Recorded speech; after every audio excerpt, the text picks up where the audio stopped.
The secret hidden in thousands of American families. There is a story that has quietly survived for generations across the American South. It has been whispered around dinner tables in Tennessee, repeated in family reunions across North Carolina, passed from grandparents to grandchildren in the mountains of Appalachia, and carried through the back roads of Georgia, Alabama, Kentucky, Virginia, and the Ozarks.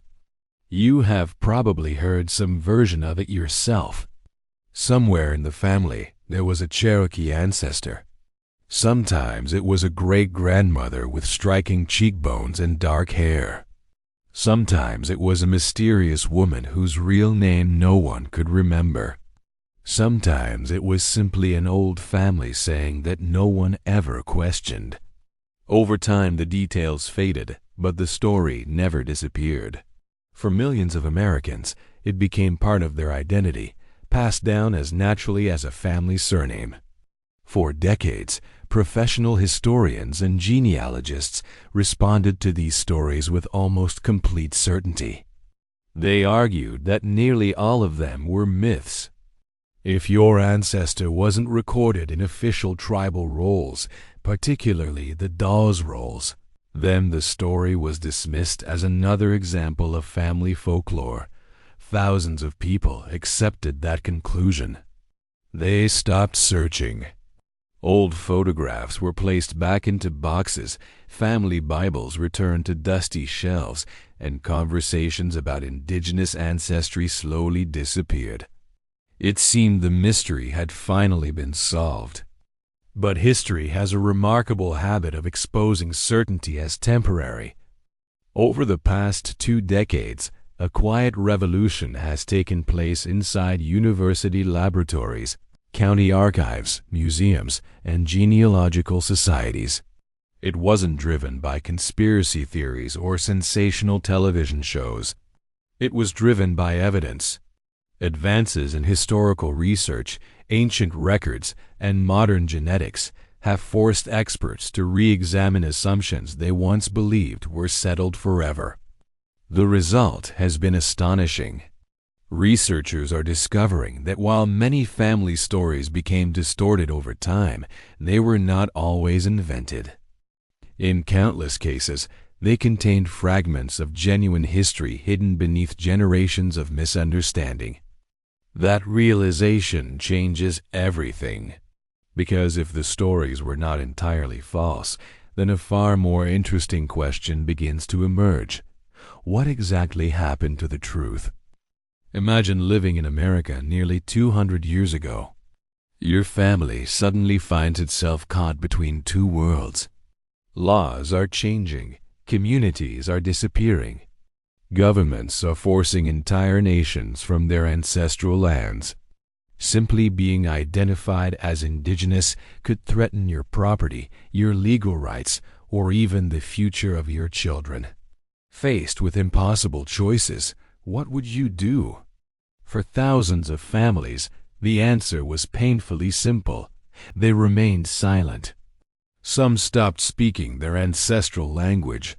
Others abandoned traditional customs. Some changed surnames. Many quietly identified themselves differently whenever government officials came knocking.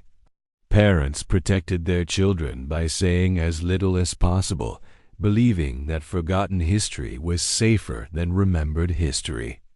They never imagined that 2 centuries later, their descendants would still be searching for the answers they were forced to hide. That is what makes this mystery so extraordinary. Unlike most historical investigations, this one isn't buried beneath the ruins of an ancient city or hidden inside a forgotten manuscript. It lives inside ordinary families, inside old photographs with unfamiliar faces, inside faded courthouse records, inside forgotten cemeteries, inside stories repeated so many times that no one remembers where they began. Most importantly, it may be living inside your own family. If uncovering forgotten stories hidden within ordinary families is exactly the kind of documentary you love, then you've found the right place. Subscribe to Unknown Discoveries and join thousands of history enthusiasts exploring the mysteries hidden inside genealogy, archaeology, and historical records. If someone in your family has ever mentioned Cherokee ancestry, share this documentary with them. It might help uncover a chapter of history they never knew existed. The greatest misconception surrounding these stories begins with a single word: Cherokee. Today, that name has become almost synonymous with Native American ancestry throughout the South. Yet before European settlement transformed the region, the southeastern United States was home to dozens of indigenous nations. The Cherokee were only one of many.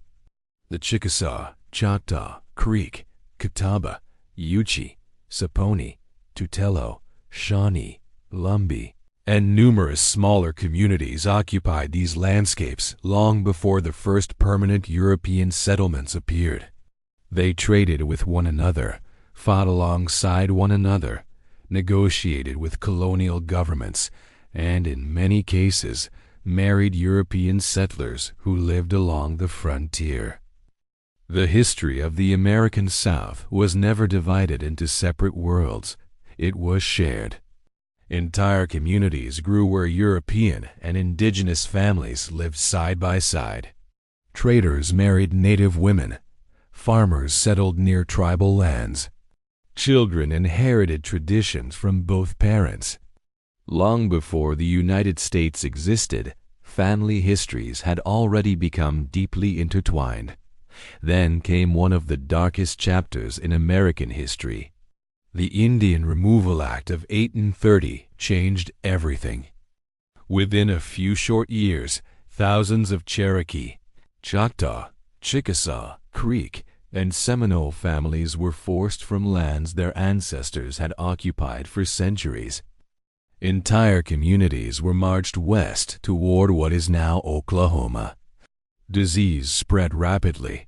Food became scarce. Winter weather claimed countless lives. Historians estimate that thousands perished during the forced removals, remembered today as the Trail of Tears. Most documentaries end the story there, but they leave out one crucial detail. Not everyone left. Some escaped into the Appalachian Mountains before soldiers arrived. Some blended into neighboring communities. Some married local settlers and gradually disappeared into census records under entirely different identities.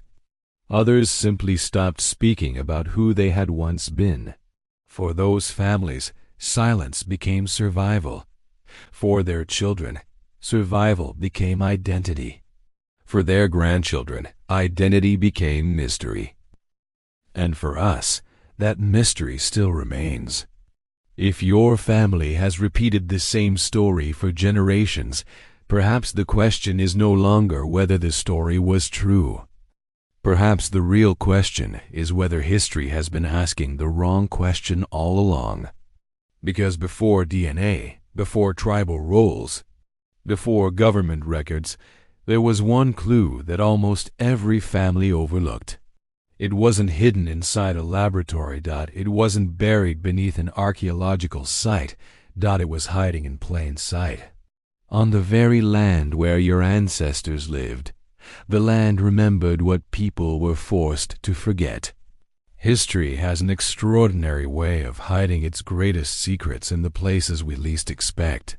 While millions of people have spent years searching for proof of indigenous ancestry inside DNA reports and online family trees, experienced genealogists often begin somewhere much simpler. They begin with a map. At first, that might seem surprising. After all, how could the place your ancestors lived tell you more than a DNA test? The answer is because geography never lies. People move. Memories fade. Records disappear. But the land remembers who lived there long before modern borders existed. Think about your own family for a moment. Where were your ancestors living before the Civil War? Before the American Revolution? Before railroads connected the country and millions of people began moving west? Were they already settled in western North Carolina by the late 18th century? Did they appear in eastern Tennessee, northern Georgia, central Alabama, or the mountain communities of Appalachia long before the Trail of Tears? If your family remained in the same region for 5, 6, or even 7 generations, you may already be standing on the first genuine clue. Most people imagine the southeastern United States as it appears on today's maps: states, counties, highways, cities. But 250 years ago, those boundaries meant almost nothing. Long before America became a nation, the region was home to thriving indigenous societies whose histories stretched back thousands of years. The Cherokee occupied vast territories across present-day North Carolina, Tennessee, Georgia, and Alabama. Nearby lived the Chickasaw, Choctaw, Creek, Yuchi, Catawba, Saponi, Tutelo, Shawnee, and many others. They maintained governments, trade routes, diplomatic alliances, and communities every bit as complex as those developing in colonial settlements. Then European settlers arrived. History often reduces that encounter to conflict alone. Battles were certainly fought, treaties were broken, and land was repeatedly contested. But that is only part of the story.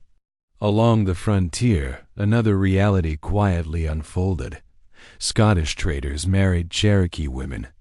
English merchants established businesses inside indigenous territory. Farming families settled near native communities, exchanging crops, livestock, hunting knowledge, and local geography. Friendships became partnerships. Partnerships became marriages. Children inherited 2 worlds at once. Those children became the ancestors of thousands of families living across the American South today. The problem is that history rarely preserves ordinary lives. It remembers presidents, generals, wars, treaties. It rarely records the farmer who married a Cherokee woman in 1792, or the trader whose grandchildren quietly identified themselves as white 30 years later. Yet those ordinary people created extraordinary family histories. Everything changed in 1830. When President Andrew Jackson signed the Indian Removal Act, it triggered one of the most devastating forced migrations in American history. Entire indigenous nations were ordered from lands their ancestors had occupied for centuries. Soldiers escorted thousands westward toward what is now Oklahoma. Disease spread rapidly. Winter storms claimed lives. Hunger followed the long columns of exhausted families walking hundreds of miles from the only homes they had ever known. Today we remember that tragedy as the Trail of Tears. But one fact is often overlooked: not every family walked that trail. Some escaped into remote mountain valleys before soldiers arrived. Others blended into nearby frontier settlements where no one asked difficult questions. Some married local settlers and slowly disappeared into communities that no longer identified them as indigenous. Many simply stopped talking about who they had once been. Imagine making that decision, not for yourself, but for your children. If revealing your ancestry meant losing your land, your legal protection, or your future, would you continue telling that story? Or would you allow it to fade, hoping your children would live safer lives because they never knew? Across the Southeast, countless families chose silence. Over time, silence became identity. Identity became memory. Memory became legend. That is why so many descendants today inherit only fragments of the original story. My grandmother always said we were Cherokee. My great-grandfather refused to talk about his parents. There was always an old photograph nobody could explain. Those fragments matter more than many people realize. Because genuine family history rarely survives as complete history, it survives as scattered pieces. One of the most remarkable examples comes from Western North Carolina. A woman spent decades believing her family's Cherokee story was simply another myth. Every generation repeated the same tale, but nobody possessed any evidence. Eventually, she began researching county records dating back to the late 18th century. What she found surprised her. Her ancestors repeatedly appeared beside documented Cherokee households and tax records, church registers, and land transactions. They witnessed one another's legal documents. They farmed neighboring properties. Their children grew up together. Later, DNA analysis suggested a small amount of indigenous ancestry consistent with those historical connections. The family story had not been entirely accurate, but it had never been entirely wrong. It had simply condensed generations of complicated history into one sentence simple enough for children to remember. That pattern appears again and again. The land remembers what people were forced to forget. Old churches remember. Family cemeteries remember. Property boundaries remember. Even neighboring families often preserve clues that descendants never realized existed. This is why professional genealogists almost always begin with geography before they examine DNA. They ask simple questions. Where did the family live? Who lived beside them? Which communities surrounded them? Which churches did they attend? Which rivers, valleys, and mountain passes shaped their daily lives? Because sometimes the greatest clue isn't hidden inside a laboratory. It's hiding on a map. If this documentary is making you look at your own family history differently, subscribe to Unknown Discoveries and become part of a community uncovering the forgotten stories hidden inside genealogy, archaeology, and history. And if someone in your family has ever wondered where your ancestors truly came from, share this documentary with them. You never know which forgotten clue might reconnect an entire family to its past. Now consider something even stranger. What if the biggest clue isn't where your family lived, but why every generation seems to tell the story differently? Why does one relative insist your ancestor was Cherokee? Another says Creek. Another says Choctaw. While someone else quietly claims the family was Portuguese or Black Dutch. At first glance, those contradictions appear to destroy the story. In reality, they may be the strongest evidence that something real has survived. Sometimes it changes its name. The story kept changing, and that may be the biggest clue of all. If you've ever tried to trace your family's history, you've probably noticed something frustrating. No two relatives tell the same story. Your grandmother insists the family was Cherokee. Your great-uncle says it was Creek. An elderly cousin believes your ancestors were Choctaw. Someone else claims the family came from Portugal. Another quietly insists you were Black Dutch. By the time the story reaches your generation, it has become a confusing mixture of half-remembered names, forgotten places, and unanswered questions. For many people, those contradictions become the reason they stop searching. If everyone remembers something different, surely none of it can be true. But what if those contradictions are exactly what historians would expect to find? One of the greatest misconceptions about oral history is the belief that family stories remain unchanged across generations. They don't. They evolve. Every generation remembers different details. Some facts disappear. Others become exaggerated. Names change. Dates become confused. Entire lives become compressed into a single sentence. Yet something remarkable often survives: the heart of the story.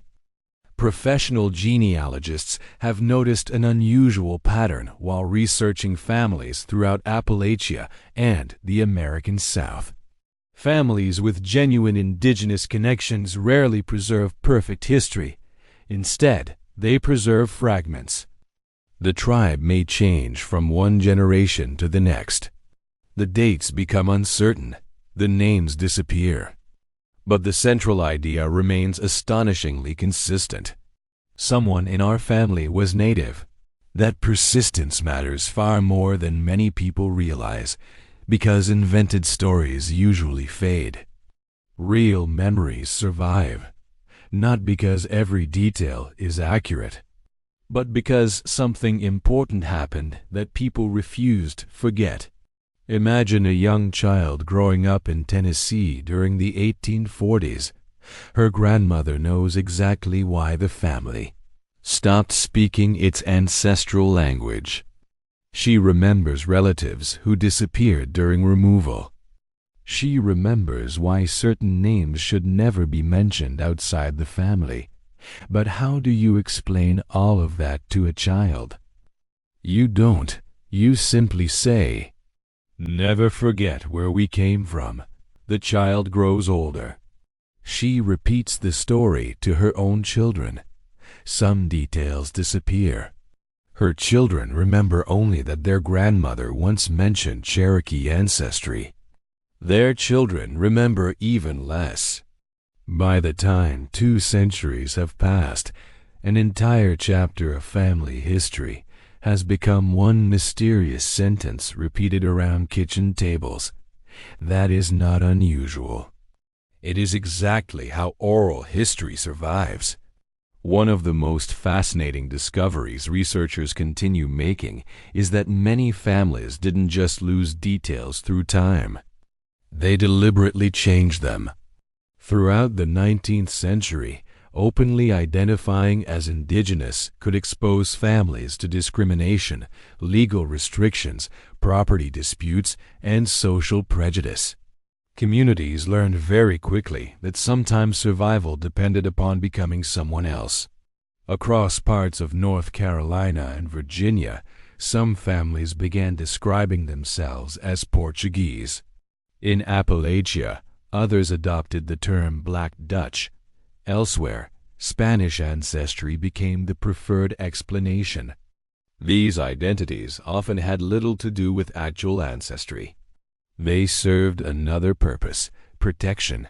They provided a socially acceptable explanation for darker complexions or unfamiliar family backgrounds, without attracting unwanted attention from local authorities or hostile neighbors.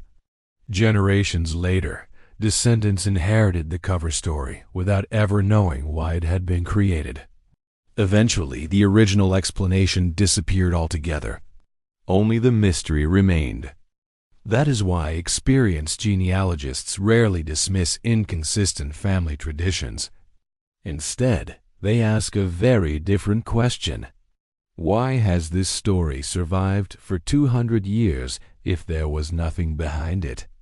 That question has led to some extraordinary discoveries. One researcher described a family from eastern Kentucky that spent decades arguing over its ancestry. One branch insisted they were Cherokee. Another believed they descended from the Shawnee. Others rejected both stories completely, claiming there was no native ancestry at all. Frustrated by the contradictions, one descendant began searching local tax records, church registers, and early census documents. What emerged surprised everyone. His third great-grandmother appeared in one record under a racial classification different from later census entries.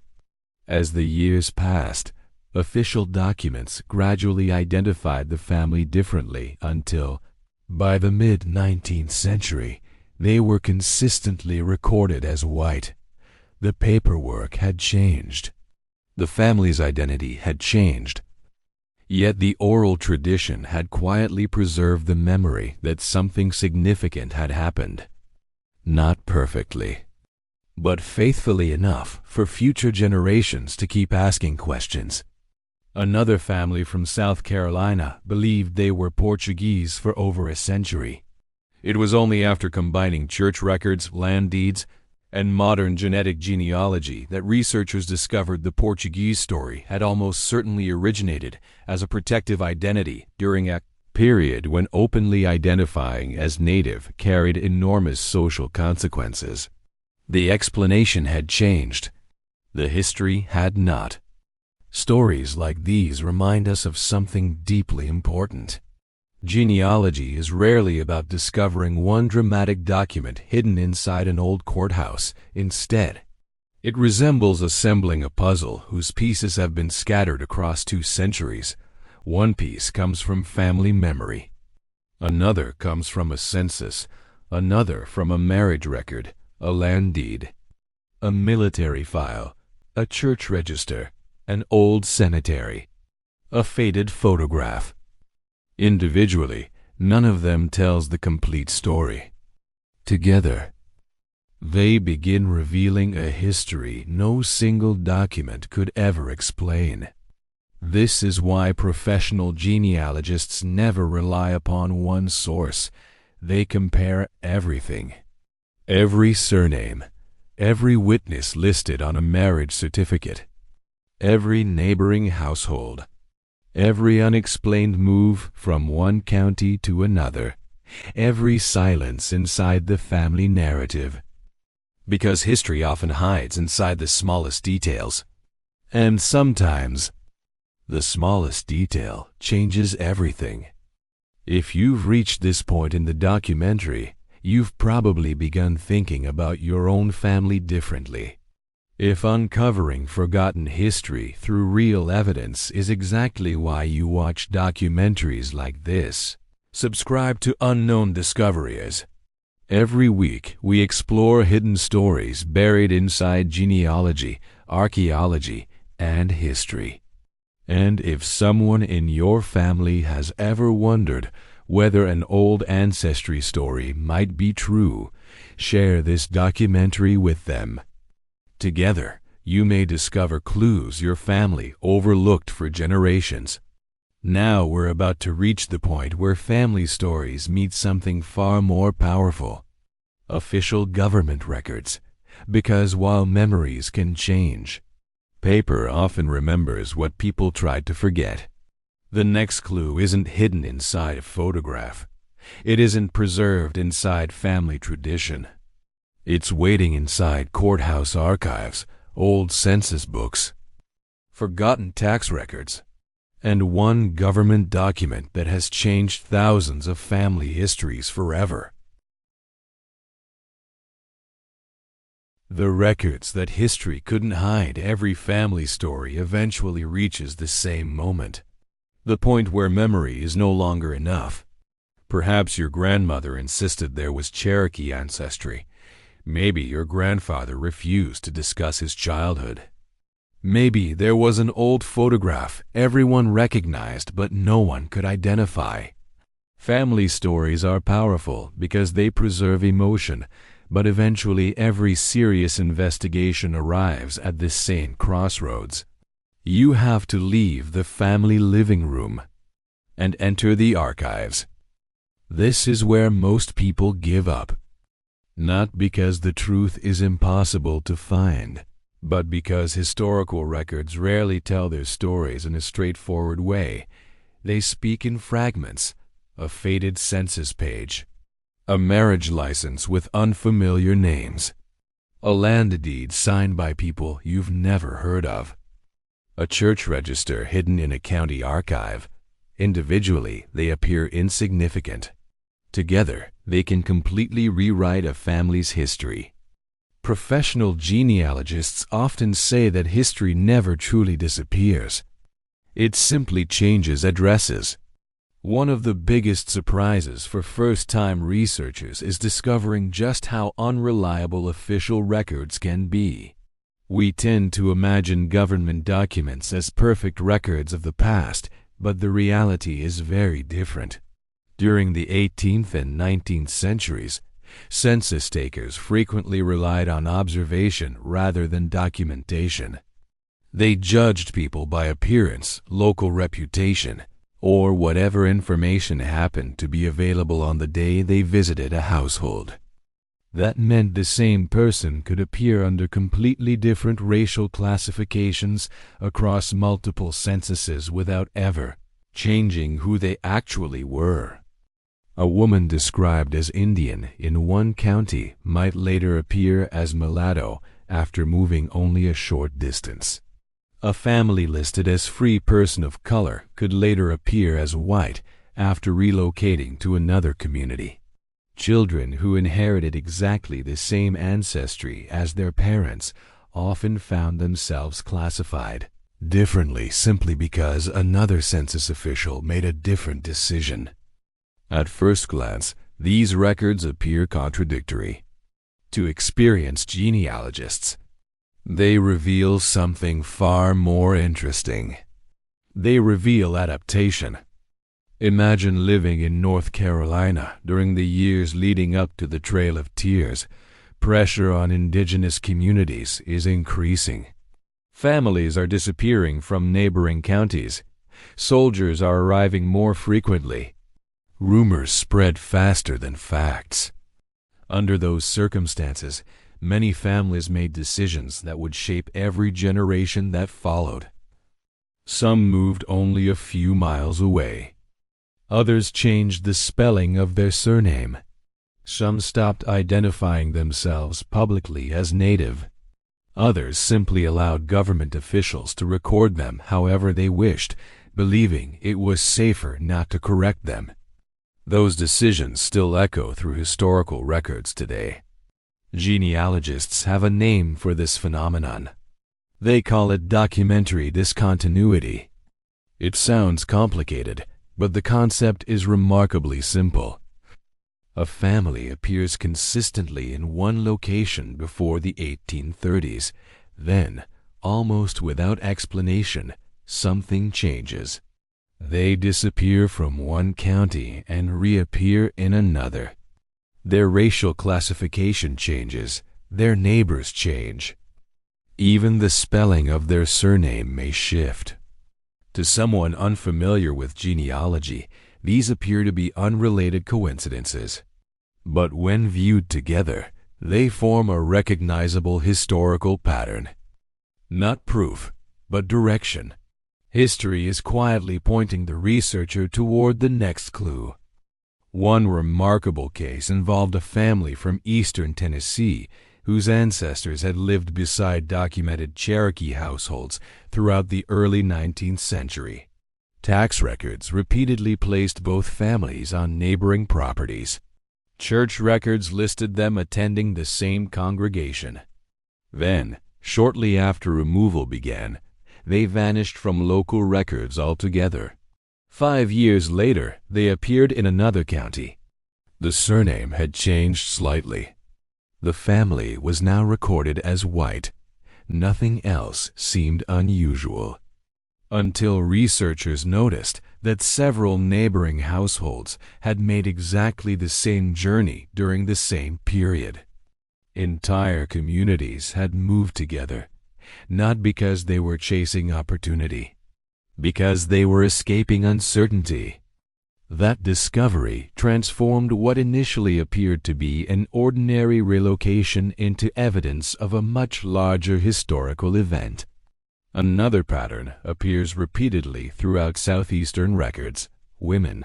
Ironically, the people most likely to preserve indigenous ancestry are often the most difficult to trace.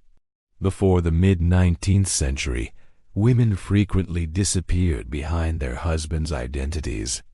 Maiden names vanished from official documents. Property ownership passed through male relatives. Census records often recorded only age categories rather than full names. Yet many of the family stories passed down today begin with a woman, a Cherokee grandmother, a Chickasaw great-grandmother, a mysterious ancestor whose name was never spoken again. Professional genealogists know that if those women can be identified through marriage records, church registers, probate files, or land transactions, entire branches of family history suddenly become visible. Sometimes one forgotten marriage license changes everything. This is why experienced researchers never rely on a single document. They compare dozens, birth records, marriage licenses, land grants, tax lists, military pensions, church memberships, probate files, newspaper notices. Every record contributes another piece of evidence until the pattern becomes impossible to ignore. And then there are the tribal records. Perhaps no collection of documents has created more misunderstanding than the Dawes Rolls. Countless people have been told that if their ancestor is not listed there, their Cherokee story must be false. History is rarely that simple. The Dawes Rolls were created between 1898 and 1907 to register citizens living in what was then Indian Territory, now Oklahoma. They were never intended to document every person of Cherokee ancestry who had ever lived. Families who remained in North Carolina, Tennessee, Georgia, Alabama, or Virginia would often never appear there. Instead, their history may survive elsewhere. The Baker Roll, the Guion Miller Roll, the 1835 Cherokee Census, county tax records, church registers, state archives, family Bibles. The truth is that no single document tells the whole story. Genealogy isn't about finding one magical record. It's about allowing hundreds of small pieces of evidence to begin speaking to one another. Eventually, they stop looking like coincidences and begin looking like history. If this documentary has inspired you to start exploring your own family records, take a moment to subscribe to Unknown Discoveries. Every week, we uncover hidden stories buried inside history, archaeology, genealogy, and forgotten archives. If someone in your family has ever wondered where your ancestors truly came from, share this documentary with them, because one forgotten record could completely change everything they thought they knew. But after all the stories, after the maps, and after the records, one question still remains. Surely DNA can answer everything. After all, we live in the age of genetic testing. Millions of people have mailed away saliva samples hoping for certainty. Yet what most people don't realize is that DNA is both the most powerful tool in genealogy and one of the most misunderstood. Your DNA may already contain part of the answer, but the real challenge is knowing how to interpret what it reveals. For millions of people, the search for their family's past begins with a simple purchase. A small box arrives in the mail containing nothing more than a plastic tube for a saliva sample. A few weeks later, an email appears announcing that the ancestry results are ready. With excitement and anxiety, people begin scrolling through colorful maps and ethnicity percentages, searching for one word: Native American. Sometimes it appears. Sometimes it doesn't. For many families, that single result becomes the final verdict on generations of family history. If Native American ancestry isn't listed, the old Cherokee story is dismissed forever. Case closed. Except it often isn't. One of the biggest misconceptions surrounding consumer DNA testing is the belief that these companies can identify every branch of your ancestry with complete accuracy. They cannot. Professional genetic genealogists explain that DNA is an extraordinary tool, but only when people understand both its strengths and its limitations.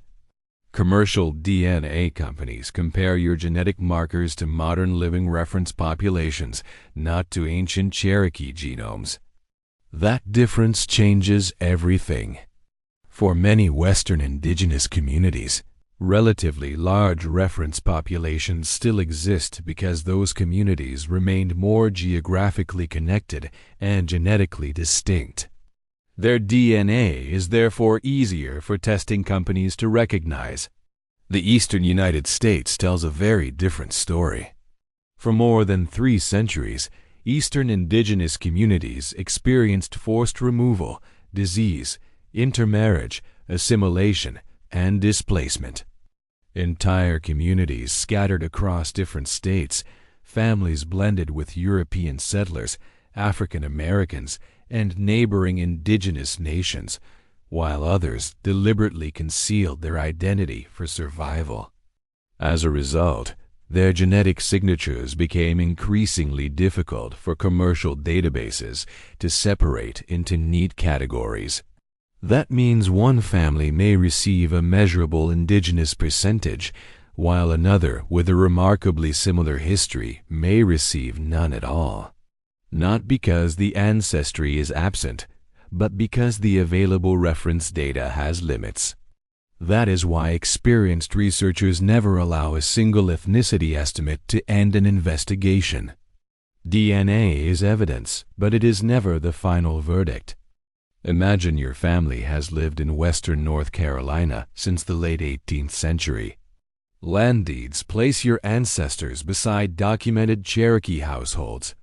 Church records show both families worshiping together. Marriage records connect your relatives to neighboring indigenous communities. Oral history consistently speaks of native ancestry, yet your DNA results reveal only a tiny indigenous percentage or none at all. Which evidence should you trust? The answer is all of it. Genealogy is never solved through one source. It is solved when multiple independent sources begin pointing toward the same conclusion. Professional genealogists call this the genealogical proof standard. It doesn't rely on one dramatic discovery, but on the careful agreement of historical records, land transactions, census documents, military files, church registers, family Bibles, photographs, newspapers, and DNA. Each source strengthens or challenges the others until the evidence forms a conclusion capable of withstanding serious examination. That is real genealogy. Not wishful thinking, not family legend, not internet speculation, evidence. Perhaps the most important fact every researcher should understand is this. No consumer DNA company can tell you that you are Cherokee. No commercial DNA test can distinguish Cherokee ancestry from many other eastern woodlands indigenous communities with complete certainty. Even the federally recognized Cherokee nations have repeatedly explained that DNA testing is not accepted as proof of tribal citizenship. Citizenship depends upon documented descent through historical records, not ethnicity percentages produced by commercial laboratories. That surprises many people because modern technology feels almost magical. Surely a DNA test should know everything. But science is more honest than that. It recognizes its own limits, and those limits remind us why history still matters.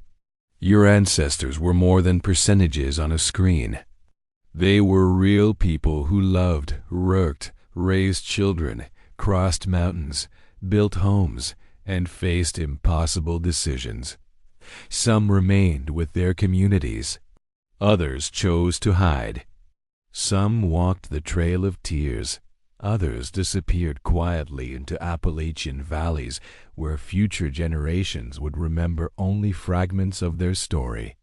Those choices shaped every generation that followed, including yours. Perhaps that is why these stories continue to survive after 2 centuries, not because families wanted to invent extraordinary histories, but because extraordinary history happened to ordinary families. Somewhere in your family tree may be a woman whose name never appeared in a history book, a farmer whose greatest achievement was protecting his children, or a mother whose silence became an act of survival. History remembers presidents, wars, and treaties. Genealogy remembers everyone else, and perhaps those ordinary people deserve to be remembered most of all. If you've discovered more than one clue throughout this documentary, whether it is a family story that never disappeared, ancestors rooted in Cherokee territory before 1830, mysterious changes in census records, unexplained family movements, forgotten surnames, old photographs, or DNA results that raised more questions than answers, don't stop searching. Build your family tree. Visit county archives. Search church records. Read land deeds. Study the 1835 Cherokee census, the Guion-Miller roll, the Baker roll, and the Dawes Rolls within their proper historical context. Above all, follow the evidence wherever it leads. You may discover your family's story is completely different from what you've always believed, or you may discover your grandparents were quietly protecting the truth all along. If this documentary has inspired you to look at your own family history with fresh eyes, please like this video, subscribe to Unknown Discoveries, and share it with someone who has always wondered about their ancestry. Every documentary we create is built on careful historical research, archaeology, genealogy, and scientific evidence, revealing the fascinating stories history almost forgot. ***, before you leave, I'd love to hear from you. Has your family passed down a Cherokee story? What county did your earliest ancestors come from? Have you ever uncovered a document or photograph that completely changed what you believed about your family? Share your story in the comments below, because I read as many as I can, and many of your experiences inspire future documentaries here on Unknown Discoveries. Your family's history may hold the missing piece of someone else's puzzle. Until next time, keep asking questions, keep searching the records, and keep following the evidence. History is not just something that happened. It lives inside every family, every surname, every forgotten photograph, and every whispered story. Sometimes the greatest mystery you will ever solve is your own. This is Unknown Discoveries, where every family has a story, and every story deserves to be remembered.